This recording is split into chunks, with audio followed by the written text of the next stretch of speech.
Hola amigos de Historia de Bucaramanga, nos encontramos en una entrevista de las que hacemos semanalmente. Hoy nos acompaña un hombre que no necesita presentación en Bucaramanga, Fercho Peña. Y también está con nosotros Willy Herrera. Ellos tienen muchos años de experiencia en el mundo discográfico, en el mundo de las emisoras de radio. Fercho me imagino que cuando empezó en Géminis era allá en el centro comercial Chicamocha. Bueno, Fercho tiene mucho que contarnos y aquí hay un culpable de esa persona que lo vinculó a la Mega. Bueno, Fercho, muchas gracias por estar acá con nosotros y bienvenido a Historia de Bucaramanga y muchísimas historias por contar. ¿Quién no conoce a Fercho Peña en Bucaramanga? Bueno, Fercho, adelante. Bueno, pues Diego, muchas gracias a ti por la invitación y pues a la audiencia un saludo muy especial. A Willy, pues mi amigo también de la radio, de los medios, que como tú lo dices, y para empezar con las historias, como es la idea, fue la persona que alguna vez en la calle, en la zona de cabecera, fue el que me paró muy informalmente y de una forma muy, muy querida y espontánea me habló de la Mega que venía. Yo le dije que sí sabía, pero él me contrapreguntó y me dijo que por qué no pasaba la hoja de vida a la Mega. Y yo más o menos como que le demostré como que no era viable porque yo sentía, y lo tengo que decir en esa época 93, que era como rosca. Yo decía, eso debe ser pura rosca, lo que uno pensaba, ¿no? En la ignorancia de las cosas. Sin embargo, yo recuerdo que Willy, pues obviamente se me acercó muy tranquilo, muy chévere, y me lo habló de una forma muy respetuosa y quedó la conversación en ese momento ahí.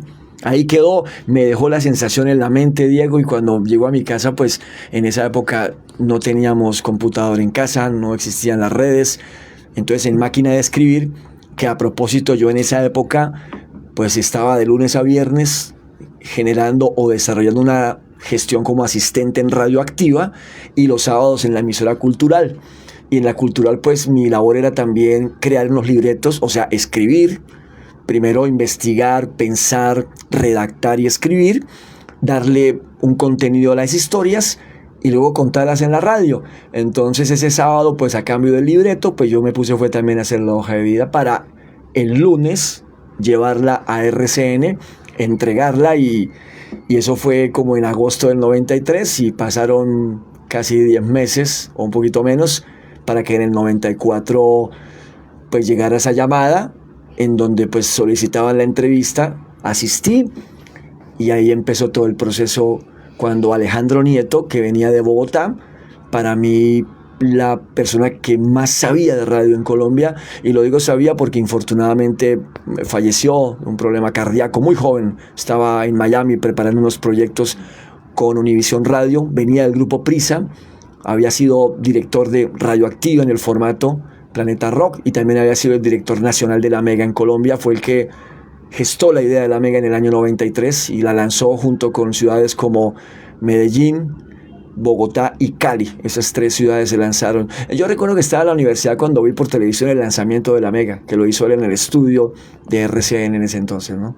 Sí, y se veía lejano, te quiero hacer una interpelación, se veía lejano porque la radio juvenil en Colombia además era muy, muy poquita, o sea, solo estaba Radioactiva, salía la Mega, ser disc-jockey de una cadena de esas pues era algo grande, era algo bueno, ¿no? Pues Willy, la Mega surge como una sana competencia de la cadena Caracol de Radioactiva, porque pues como tú bien lo dices, en esa época, 90s, emisoras en FM de un formato rock, o que presentaran música en inglés, o música que normalmente uno conocía por estaciones de radio norteamericanas o en el Reino Unido, pues no existían acá. Claro, ya teníamos en el radar 88.9, teníamos en el radar Veracruz Estéreo, y eran emisoras que nos ponían un poquito como muy cercanos a entender que algún día en Bucaramanga tendríamos una radio o algunas radios.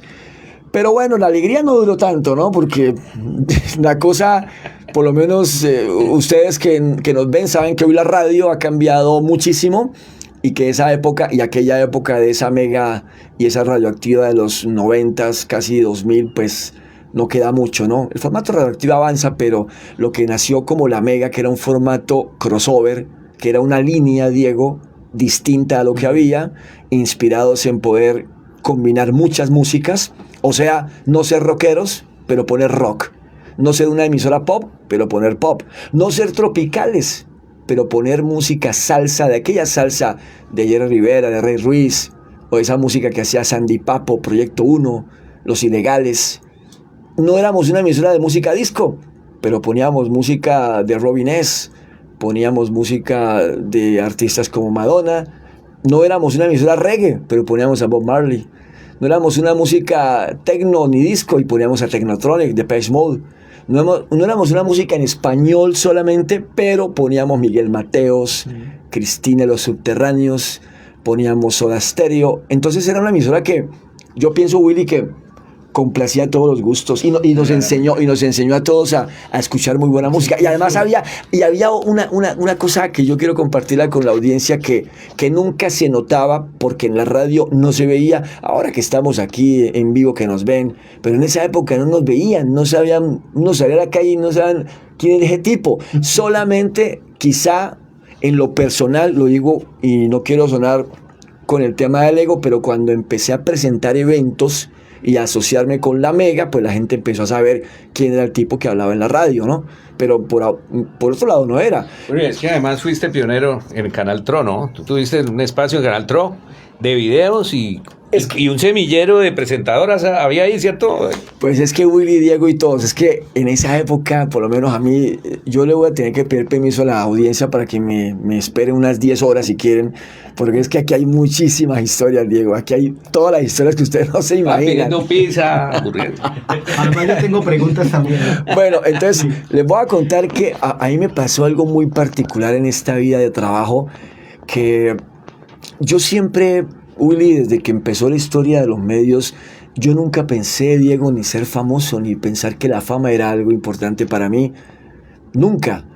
Solamente pensaba que como me encantaba tanto la música, ¿y por qué me encantaba la música? Porque mi familia, mis padres, ponían música en la casa. Harry Belafonte, Piero, ponían música de Camilo VI, ponían música de Damaso Pérez Prado, la Sonora Matancera.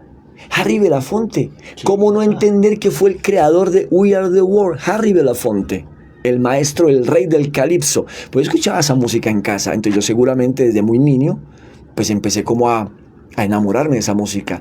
Pero entonces llegaron mis hermanas mayores y empezaban a poner un tipo llamado Sabú.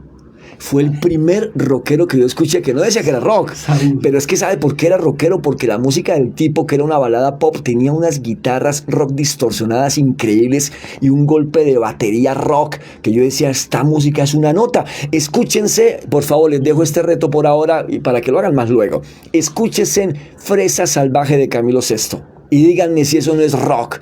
Total, sí, es una digamos, una melodía rock que uno, en el caso mío, después de escuchar eso y los Beatles y todo esto, los Stones, y oír a mi madre hablar de eso y a mi padre, pues yo decía, yo lo que quiero en la vida es oír música. Y luego empecé, Willy, a pensar en que como yo era oyente, yo quería que alguien me contara las historias. Entonces yo cambiaba la radio en esa época de niño y solamente estaba Radiovisión en AM, que lo dirigía Carlos Quiroga, y estaba José David McCormick, dos grandes maestros de la radio. Carlos ya pues, lamentablemente se adelantó en el camino. José David, un tipazo, que luego me lo vine a encontrar ya en otro momento, pero era la radio que yo no podía escuchar, tipos hablando de música.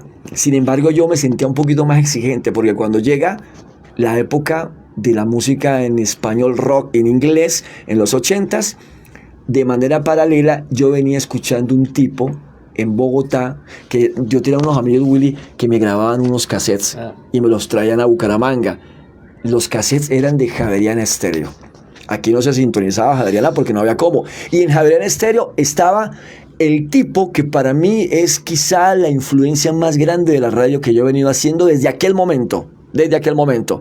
Esta voz que tú escuchas es la voz de siempre. Esta es mi voz. Yo no cambio la voz. Yo no hago una voz para la radio como hay mucha gente. Nada de eso. Lo que me quiere decir a mí que el tema no es la voz. El tema es lo que tú dices en la radio. Entonces yo me encontré con un tipo llamado Juan Carlos Garay, poeta, escritor, melómano, periodista cultural. Él estuvo en la F en un momento, ahora estuvo también el tipo que más sabe música clásica en este país. Y yo trabajé con él en Polygram. Ahí tengo un libro que se llama Ahí está, el del lado, el de izquierdo, más acá. Ese. La nostalgia del melómano, este es el libro de Garay, mírenlo. La nostalgia del melómano. Libro súper bacano. Entonces, cuando yo escucho a Garay diciéndome que Led Zeppelin era una banda de blues rock, que tenían 4 símbolos en su cuarto disco, que el símbolo de los 3 círculos del baterista tenía que ver con la Trinidad esotérica, que la pluma y el círculo la pluma estaba influenciado por la diosa Maat, que es conocimiento. Yo decía, wow, yo estoy aprendiendo en la radio. Entonces yo dije, es la radio que yo quiero hacer. Entonces yo entendí que en la radio uno hace o uno debe hacer 2 cosas. Por lo menos lo hago yo y se lo comparto a mis equipos de trabajo. 2 cosas. Número 1, siempre que abres la boca, siempre deja un contenido de alguna cosa. Un contenido de algo. Que tenga información clara. Y número 2, siempre que hables en la radio, imagínate que le hablas a tu mamá. A tu mamá, ni siquiera a tu papá, a tu mamá. La mamá es distinto. Entonces, ¿uno cómo le habla a la mamá, Diego? Pues con respeto, con cariño, con cuidado. Porque uno en la radio, mira, si estuviéramos aquí sin nada, aquí yo hago los programas de radio solo, le hablo a las paredes, como si estuviera loco yo hablando solo, contando la música. Hola, bienvenidos a Acetato, los clásicos del rock. Hoy tenemos la música de los Beatles, de los Stones, tenemos el sonido de lo primero de Van Halen, y vamos a empezar hablando yo así, solo, loco. Pues diría uno, ¿no? Sí. Pero es que me estoy imaginando, ¿sabes a quién? A mi madre, a mis hermanas, a mis hermanos, a la gente querida. Eso me imagino yo. Entonces, como me lo imagino, lo siento. Y como lo siento, sale, ¿me entiendes? Sale. Entonces entra una radio en donde la gente puede percibir amabilidad, respeto, un buen lenguaje y una autenticidad y honestidad. Yo, como yo te digo, Diego, y le digo a Willy, y lo saben, yo no cambio mi voz de nada. Esta es mi voz de siempre. Esta es mi voz. Entonces, cuando Willy habla de la televisión, es que cuando yo estoy en Radioactiva como asistente, pues hombre, empiezan a llegarme muchas cosas al tiempo. Y una de ellas fue el tema de la Mega. Una tarde estaba en el CDC, que es el Centro de Documentación de Datos de la UNAM, sentado investigando, leyendo, no Voltaire ni ninguno de estos filósofos, investigando de los Stones, investigando de Black Sabbath, de Doors, de esto, estaba investigando yo. Y me tocaron el hombro, Willy, unos estudiantes de mayor rango, y me dicen, ¿usted es Fercho Peña, no? Yo le dije, sí, gracias, ¿cómo te va? Y me dicen, no, amigo, en un tono muy fuerte, ya muy informal. No, es que va a salir un canal que se llama Teleoriente. Y en ese canal queremos hacer un programa de música y queremos que lo haga usted. Cuando me proponen que lo haga yo, lo primero que yo pensé, Willy, es, si seré yo el tipo, pues yo lo pensara como el look, ¿no? Este tipo, si seré yo el que salga ahí. Yo nunca había hecho televisión. Sí. Entonces, cuando me dicen los tipos, ¿usted no es el que habla en Radioactiva de rock? Y yo, pues sí. Entonces, pero yo me refería era a que aquí donde entra en juego la forma como se comunica. Entonces, ¿sabe qué pasó? Cuando ellos me dicen eso, yo les dije, listo, sí. Hice la pregunta que no debía hacer, pero hay que hacerla, ¿no? Yo dije, ¿y cómo es? Me dice, no, es un programa pregrabado. Hice la otra pregunta que no debía hacer, ¿y cuándo se graba? Y la respuesta fue, ya, grabamos ya. Hice la pregunta estratégica, ya, perdónenme, pero ya viene la estratégica. Cuando me dicen ya, Willy, yo me quedo pensando, ya, yo nunca he hecho televisión. ¿Cómo? Entonces yo les dije, ¿y dónde? Entonces me dijeron, Diego, donde usted quiera. Entonces yo, ¿sabe qué pensé? ¿Sabe qué pensé yo? Sí. Yo dije, estoy en la UNAM, les dije, vamos a grabar en San Pío. ¿Sabe por qué dije San Pío? Porque me permitía de la UNAM a San Pío retomar la clase más importante que yo vi en la Facultad de Comunicación Social, que se llamaba Expresión Corporal. Esa clase me enseñó a manejar las manos, la mirada, a saberme sentar cuando estoy comunicando, a tener control de la velocidad en mi tono de voz, vocalizar, saber empezar una entrevista, un saludo, una despedida, manejar el silencio para comunicar. Y en fin, entonces lo que yo hice fue eso. Pues yo aprendí esto allá en la facultad, pues ahora lo voy a llevar a la tele. Entonces llegamos a San Pío, Willy, y el camarógrafo que tenía al frente, pues yo no me sabía el nombre del tipo. Entonces me dieron un papel, estos son los videos, me lo puse debajo de la pierna, sentado allá en San Pío, una escalera que ya no están de hecho, y mira el primer video, Amazing Aerosmith, listo. me puse la hoja debajo de la pierna, el tipo me hizo la señal y empecé a hablar. Bueno, bienvenidos, Musical 730, estamos listos. Hoy iniciamos una temporada de videos con muy buena música y vamos a empezar con una banda norteamericana. Hablamos de Aerosmith, Steven Tyler, talárico, quien puso la primera condición para estar en la banda de no tocar la batería. Y cuando yo empecé a hablar, el tipo de la cámara me la empezó a mover así. Entonces yo ahí me sentí un poco incómodo porque le dije, espérate, dame un segundo. ¿Cómo es tu nombre? Y me dijo, yo me acerqué, le dije, te voy a pedir un favor. Le dije así, tú me podrías grabar esto, pero con una cámara fija y tal vez un plano general, un primer plano, plano medio. Y dije, es que quiero que miren mi trabajo en la cámara. O sea, mi trabajo es esto, ¿no? Es el manejo mío. Entonces el tipo, ¿listo? No, es que en MTV hacen así. En MTV, yo dije, pero es que esto no es MTV, ¿qué hacemos? Y empecé a grabar, Willy. Paneo. Empecé a grabar, es así. Paneo psicodélico. No, empecé a grabar. No se ve nada. Empecé a grabar y resulta que, claro, yo empecé a hacer los programas. Miércoles 7:30. Una señal borrosa por algunos lados, por otro lado se veía bien. Yo en casa no decía nada porque me daba pena que me vieran. La verdad, me daba esa pena ajena de que este tipo, ¿qué? Entonces yo hacía ese programa y hablaba de música, me presentaba videos.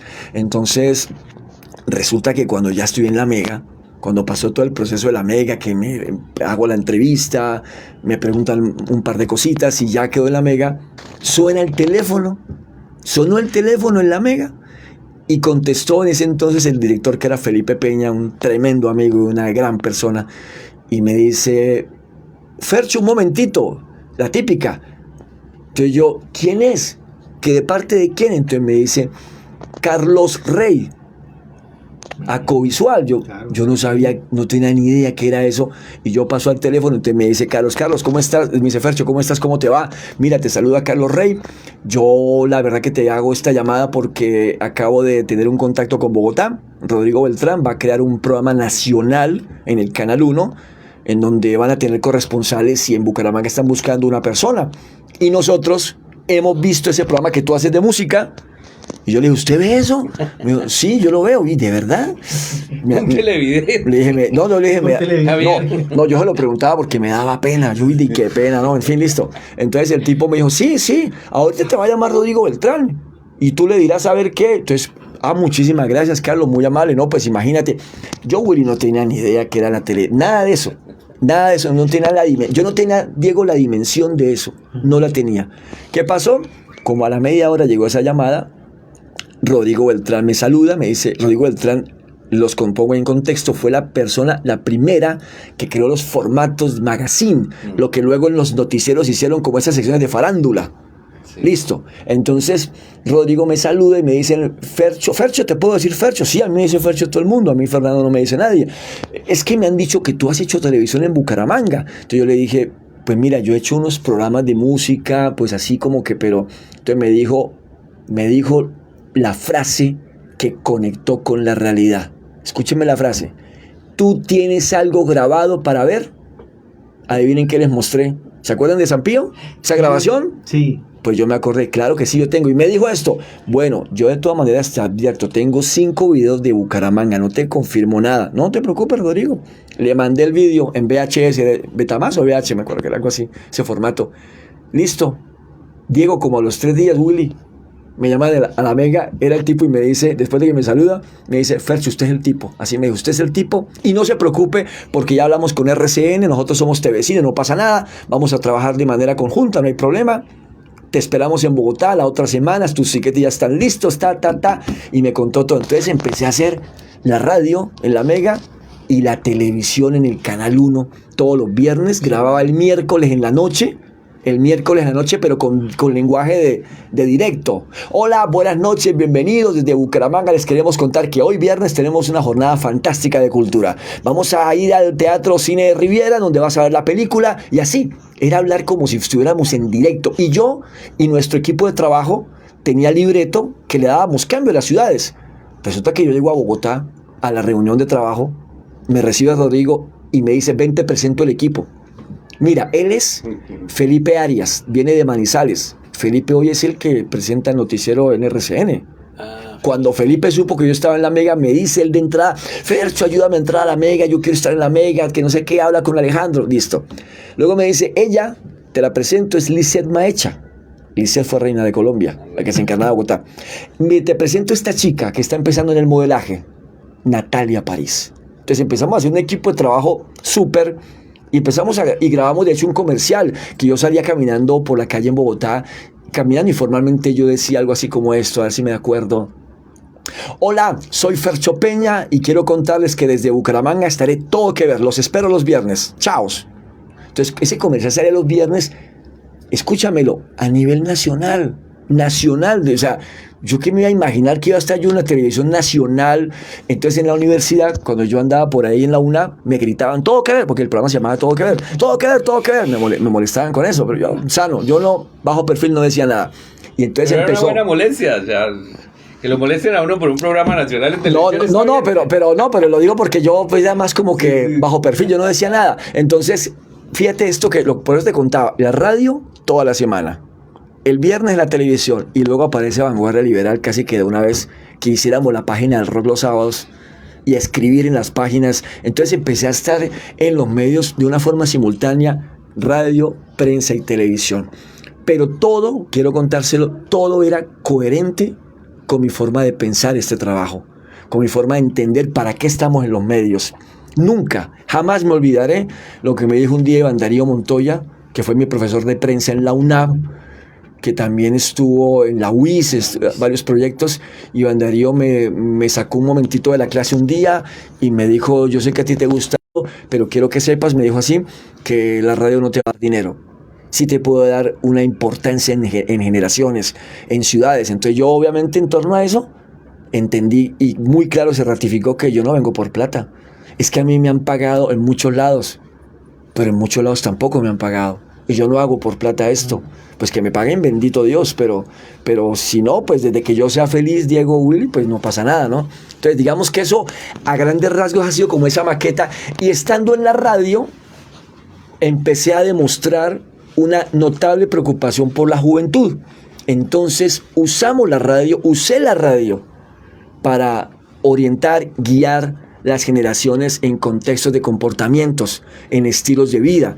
¿Cómo lo hago yo? ¿O cómo lo podía hacer? No con un libro de cátedra de nada, no. Precisamente con mi propio lenguaje, con mi forma de ser, con mi ejemplo. Entonces, hablar de liderazgo hoy, con chicos que consumen alcohol y vapor y esto no es líder de nada.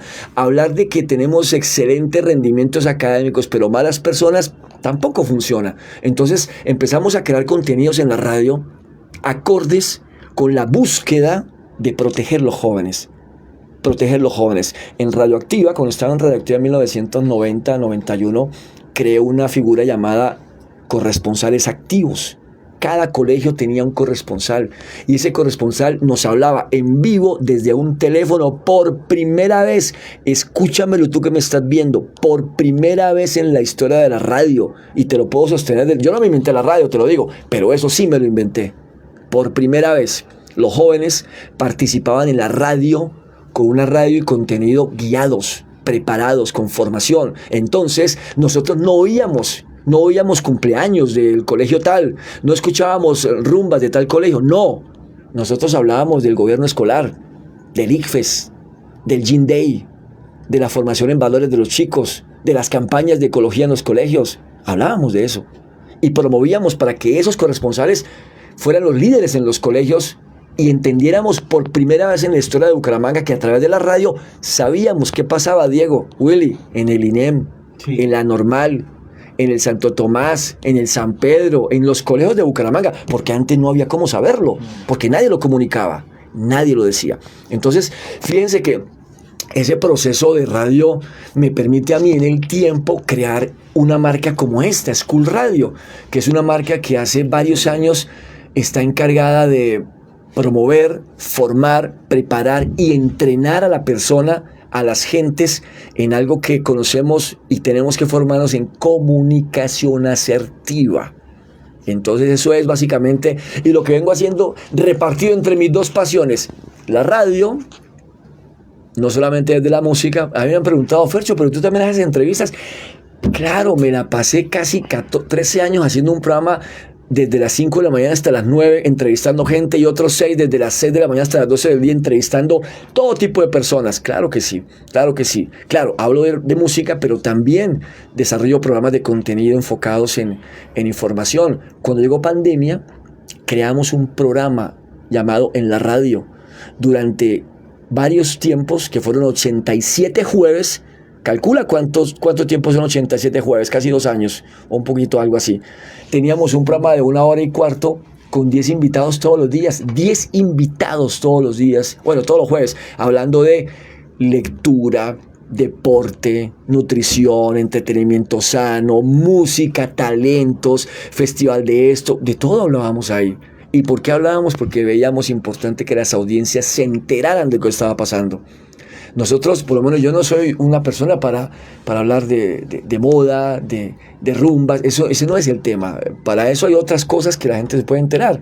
Entonces esa es una maqueta de Diego Willy que es eso. Y también de manera transversal apareció otra cosa que no estaba en mi radar: presentar eventos, estar en tarimas, presentando muchos contenidos dirigidos a empresas, colegios, festivales, foros, talleres, lanzamientos de marca, una cantidad de cosas que en el camino se fueron dando, y todo tiene que ver con comunicar. Fíjense lo que les estoy hablando, todo tiene que ver con comunicar, porque si les digo algo a ustedes, a mí no me contratan por bonito ni por chévere, estoy seguro que no, a mí no me llevan por bonito ni por chévere.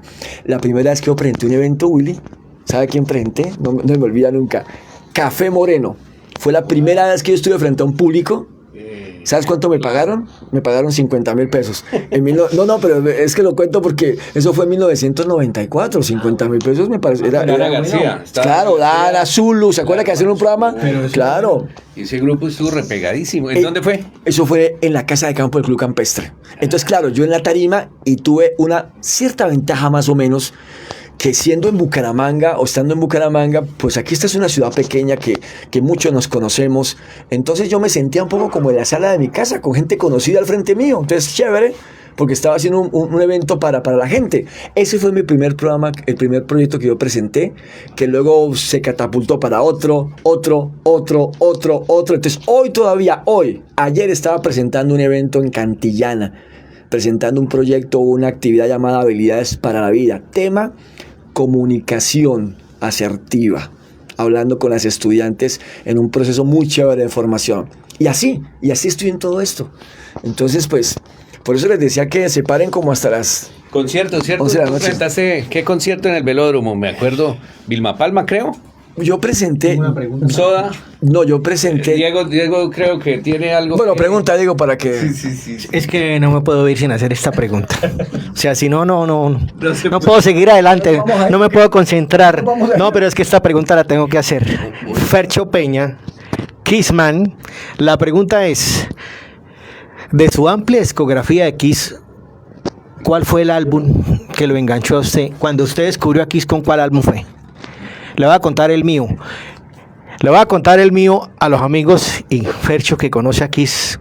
Sí. Resulta que yo me enganché con Kiss, no con la alineación original. ¿Sabe con cuál? ¿Cuál? En la época de Crazy Nights. Cuando se quitaron...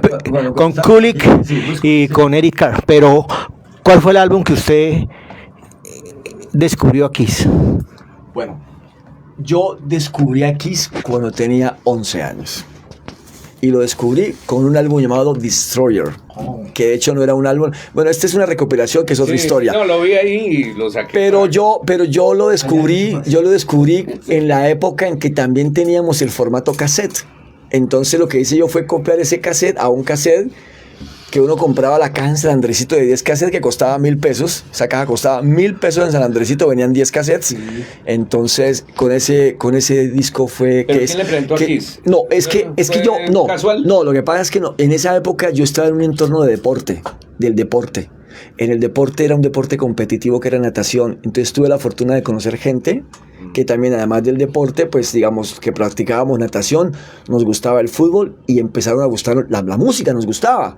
Pero esa persona que es mi amigo de la vida, de hecho que es padrino de matrimonio mío, de hecho Mauricio Díaz, fue quien me permitió conocer a través de ese cassette Kiss y saber que existía una banda Kiss, que se pintaban, que eran misteriosos, que no le conocía la cara a nadie, que eran tipos que tenían unos performances increíbles. Y de hecho sí, porque uno cuando veía Kiss, pues no tenía nada que ver con las otras bandas, en ningún sentido, ni cómo se vestían, ni nada. Entonces eso a mí, yo digo, a mí, lo digo con respeto, eso a mí me rayó la cabeza y me marcó. Y me han preguntado por qué me gusta. Y después de casi 40 años todavía no te puedo decir por qué me gusta. Porque esa pregunta es como cuando te dicen a ti, ¿tú a quién quieres más, a tu papá o a tu mamá? Es imposible. Me gustan porque son distintos. Porque descubrí una banda original, única en su estilo, que hoy a la fecha, insuperable, de otro planeta realmente. Entonces eso a mí me impactó y reconozco, escúchenmelo bien ustedes, reconozco. Porque alguien diría, no, pero Kiss no es la mejor banda rock. Claro que no. Encima está The Purple, Led Zeppelin, Black Sabbath. Hay muchas bandas que están por encima de Kiss desde lo técnico. Pero como espectáculo, sí te digo que es el acto número 1 del rock de todos los tiempos. O sea, como espectáculo. Y es una experiencia increíble. Entonces esos tipos, claro, cuando yo los descubrí, pero luego conocerlos, que es otra historia, no te lo creo, ¿viste? Conocí, no verlos, escúchamelo bien. Es que a veces confundimos. No, conocí a tal. No, tú lo viste. No, yo los conocí porque le di la mano. Yo estaba en Nueva York. Es que esa historia de conocerlos a ellos, Willy, es que fue como después de 30 años. Yo que iba a imaginar que los iba ni verlos en Colombia, y menos pintados. Yo estaba en la radio, en la Mega, en la época, en el año 2006, y tenía que tomar vacaciones y había tomado la decisión de tomarlas en abril. Porque yo soy de la política y les dije a todos, aquí nadie pide vacaciones en diciembre. Todos me miraron, ni siquiera yo que soy el director. ¿Y por qué no? Porque en diciembre la gente necesita que estemos todos. Hay más audiencia, la gente está en vacaciones, pues más chévere. Entonces, pidan vacaciones cuando quieran, pero menos en diciembre. Y yo soy el primero que no las tomaré en diciembre. Imagínate, doblar turnos, etc. Entonces yo pedí vacaciones en abril y me dijo RCN, no, Fercho, no te vayas porque te necesitamos. Ok, en junio, no, Fercho, no te vayas porque todavía te necesitamos, que es que esto y lo otro. Hay una serie de actividades que, bueno, en fin. Y de repente yo, como yo entro todos los días a la página de Kiss, kissonline.com, me encontré con que Paul Stanley iba a lanzar el disco solista llamado Live to Win. Y era en Nueva York. Yo tengo familia en Nueva York. Y dije, pues Dios mío, ¿qué es esto? Yo me tengo que ir como sea. Entonces pedí vacaciones y dije, me voy como sea. Y efectivamente, yo me fui a ver un show de Paul Stanley. Que mira, Willy, allá arriba, mira, está el CD primero, después de la segunda fila de CDs. Sí. Mira, la segunda fila, el primero, ese es el primero que está ahí. Ese es el primero. Míralo, ahí está. Permítemelo y te voy a mostrar. Aquí está. Pero aquí está solitario. Claro, por eso decía un lanzamiento Live to Win de Paul. Aquí está la entrada, mira, aquí la tengo. Ajá. Y la firma del tipo que está acá, porque me lo firmó así. Entonces, ¿qué pasa? Cuando yo me voy para Nueva York, bueno, con la idea de verla y tal, pues yo fui, evidentemente, entré al sitio, Willy, era un sitio llamado Irving Plaza, un sitio muy bonito como el Teatro Colón en Bogotá, pero un poquito más informal. Nadie molestaba a nadie, todo era perfecto. Paul Stanley salió a escena, yo lo tenía como a 7 metros acá, no habían empujones, no tiraban agua, nadie decía nada, era un comportamiento de la gente increíble. Y claro, yo tener a ese tipo al frente mío, yo me acuerdo que llamé por teléfono a mi madre y mis hermanos y les ponía la música en vivo por el teléfono, porque pues obviamente yo crecí, mi vida fue en la casa con la música y mis hermanos son testigos de esta historia, obviamente hacen parte de todo este proyecto. Entonces yo vi ese concierto y sí, yo lloraba, claro que lloraba, porque estaba viendo el grupo de mi vida, el frontman más fantástico que había conocido yo. Se terminó el show, 11 de la noche, me voy para la casa y dije, voy a entrar otra vez a la página a ver qué van a publicar estos tipos. Cuando publican ese post que está ahí, mira, ya está encima de la mesa, el que está aquí encima de la mesita debajo de la gorra, con cuidado, debajo de la gorra hay un postcito ahí pequeñito, una hoja, esa la publican. Esta hoja es una publicación de un lanzamiento que iba a hacer la banda el 31 de diciembre llamado Kissology. Kissology es una colección audiovisual de imágenes nunca vistas de Kiss, pero para poder tenerlo estaban buscando 500 fans en Nueva York. Yo, Dios mío, no puede ser. 500 fans. Entonces, ¿qué hice yo? Era un sitio, Willy, en Times Square, que es un sitio muy popular en Manhattan, en donde están obviamente las tiendas y está todo el referente del mundo de la moda, del entretenimiento, música, etc. Y allá en Times Square había un referente así, te lo voy a graficar un poco. Imagínate en la esquina acá el Hard Rock Café.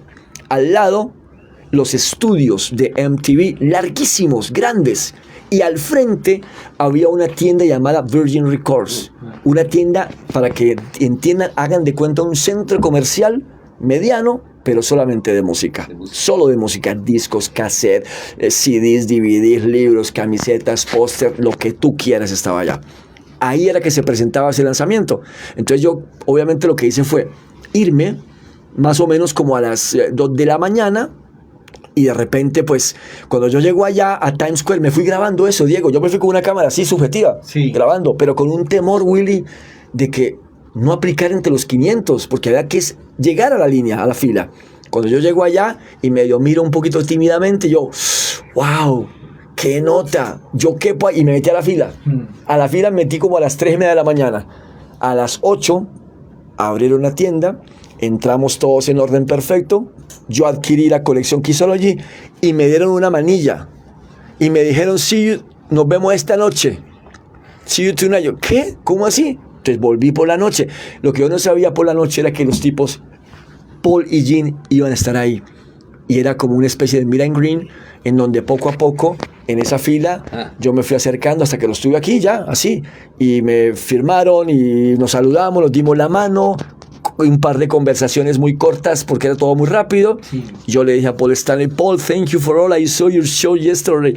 Entonces me dice, thank you, me decía gracias a mí como si yo fuera el artista. ¿Gracias de qué? Yo no soy nadie. Sí, yo no soy nadie. Pues es que Willy, verle la cara al tipo, decirle, me decía gracias, me decía a mí, yo como si, o sea, ahí es donde uno se da cuenta el nivel de artistas que uno tiene al frente. Sí. Entonces esa experiencia, pues hombre, después la sorpresa de verlas aquí en Colombia, verles en el Simón Bolívar, luego verles en el Estadio del Campín, luego verles en el Movistar Arena, y bueno, pues nada, y me pasaron muchas cosas especiales, por ejemplo, como esto que tal vez te lo voy a poner a oír quizá, porque mostrar no sé si alcance, en donde pues que a ti te saluden los amigos siempre será muy chévere, pero que de pronto te saluden, un segundo, déjame ver.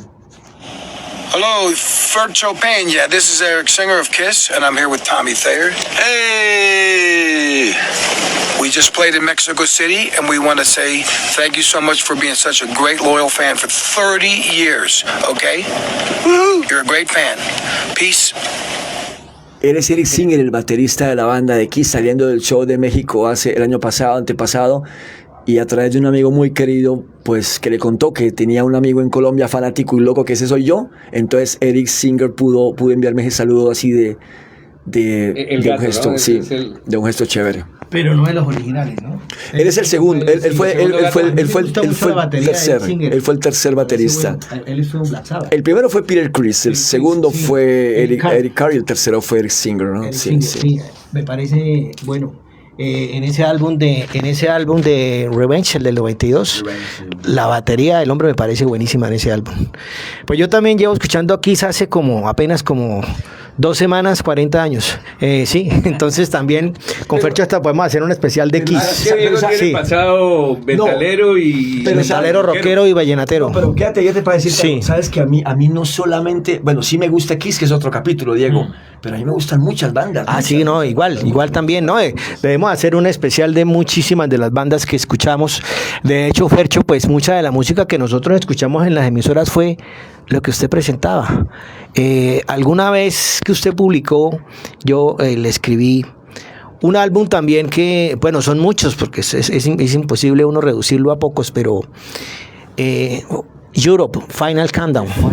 Es un álbum espectacular. Ese nombre de Europe viene porque la banda se llamaba Force. Lo que pasa es que a los tipos les gustaba un álbum llamado Made in Europe de una banda llamada The Purple.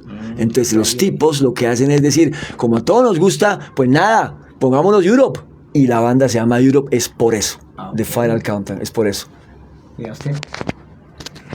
Amigo Fercho, Ahora me toca decirle a mí, thank you first, thank you for stay with us here in Bucaramanga, mano. Viejo Willy, ¿alguna pregunta ya para ir cerrando? Hay mucho de qué hablar, pero nos va a tocar hacer un especial 2, Sí, claro. parte 2 con Fercho Peña, con Kissman. No, Fercho, ¿cuál ha sido el mejor concierto que ha venido rockero a Bucaramanga? ¿Te acuerdas? ¿Sería Soda o Yo fuiste amigo de Cerati, lo conociste? Pon y todo, claro, ¿no? sí, pon claro qué pasó. Bueno, Soda Stereo yo creo que, pues por lo que representaba la banda, Willy, sin duda, es el grupo más importante que ha pisado esta ciudad, sin duda. Respetando mucho Maná, yo respetando Juanes, Equimosis, Ilia Kuraki cuando vinieron por aquí a una disco. Bueno, los Amigos Invisibles, Vilma Palma también. bueno, Vilma Palma, pero es que Jaguares. Es que Soda Stereo es, digamos, el origen de el rock en español. A los tipos les decían los Beatles latinos, ¿me entiendes lo que te estoy diciendo? Para que a una banda como Soda Stereo le digan eso. Entonces Soda viene a Bucaramanga, pero se presentó una situación compleja, y digo compleja porque la banda venía de hacer esa producción llamada Sueño Estéreo, digámoslo. Entonces el grupo estaba haciendo su gira por Miami y resulta que venían para Colombia, pero resulta que el póster de promoción y la información hablaba de Bogotá, Cali, Medellín, y Bucaramanga no aparecía por ningún lado. Por esa razón la gente de Bucaramanga, digamos, no confió y no fueron al velódromo, fueron como, yo creería que fueron por ahí yo calcularía que estuvimos ese día haciendo la previa, allá cubriendo desde el velódromo ese día. Yo creo que irían unas 1.200 personas para un velódromo que le caben 16.000 o 14.000. Yo tuve que decir en la radio que cerraran la puerta del velódromo, pero era para que la gente que estaba no se saliera. Era para eso que yo decía a la radio, cierra la puerta, por favor, que con estos andamos, dale, ya arranca pues, con esto arrancamos. Sí, pero muy gentilmente Luis Carlos Nieto y ¿cómo se llamaba? Pues se me olvidó, Hernando Santoyo. Ellos fueron los encargados de traer a Soda Stereo. Hernando, un apasionado por la música, Hernando tenía ese sueño de traer a Soda al costo que fuera. Si tú le preguntas a ellos, porque me lo contaron una vez en la radio haciendo un programa virtual, sí, no se ganó nada, pero se dieron el lujo de traer a la banda más importante. Lo que sí me acuerdo fue que me llamaron aparte y me dicen, Fercho, mira, esto te lo manda la banda. Y era una chaqueta lindísima beige con azul, que decía la gira atrás y el logo de Soda, perfecto. Entonces eso sí me acuerdo. Claro, la chaqueta pues no está vigente porque pues el tiempo pasó y se dañó y bueno, ya está. Pero sí, yo creería que ese es el concierto. No estoy diciendo que el mejor, el con más gente o menos, no. Estoy hablando del concierto que pudo generar a la ciudad un alto impacto por el significado y el referente del artista que venía aquí. Porque aquí han venido pues, muchos artistas de gran nivel, obviamente, pero pues digamos que de Corfesco vino Fito Páez, por supuesto, se presentó ahí en la Plaza Cívica Fito Páez, obvio, vino también Julieta Venegas, Rodri Draco Rosa, en el velódromo, pues han venido muchos y reconocemos, por supuesto que sí, pero por la historia. ¿Y de los artistas de hoy en día cuál te gusta? De los actuales. Ahorita hay una banda que se llama Greta Van Fleet, una banda fantástica que se parece muchísimo a Led Zeppelin, pero muchísimo en el tono. Esa banda me encanta. Otro grupo que me gusta que se llama Arctic Monkeys también me gusta. Y una generación de chicas que están haciendo con buena música, pero también con un buen performance. O sea, que ahora no solamente es el look del vestido, el peinado, no. Además de esto, se han preocupado por hacer unos stage que generen experiencias para los públicos. Entonces eso a través de la tecnología, por supuesto, bueno, pues nada, pantallas y todo. Pero bueno, yo sí pongo entre paréntesis un show que yo vi, que yo lloraba ese día solo, y yo lloraba por una razón sencilla. Resulta que estábamos cubriendo el Festival de Viña del Mar en Chile, y nos dieron la instrucción de ir a cubrir el disque así. No, Fercho, Andrés López el cuentero, y Juan Manuel Gómez el Pecoso, tienen que ir a cubrir a Santiago, a YouTube, la gira Pop Mart. Sí. Bueno, está bien, vamos. Cuando llegamos la gira Pop Mart, la gira que revolucionó la tecnología de los eventos. Escúchame lo que te estoy diciendo. Lo mismo, no estoy hablando de la iluminación que sea Pink Floyd, que ya conocemos todos, por eso hay una pantalla circular que le llaman Pink Floyd, sino la manera de presentar un concierto desde la tecnología. La gira Pop Mart era una crítica que hacía YouTube justo a la sociedad de consumo. Entonces, por eso, en su gira diseñaron un arco parecido a la M de McDonald's, que estaban en contra de todo eso.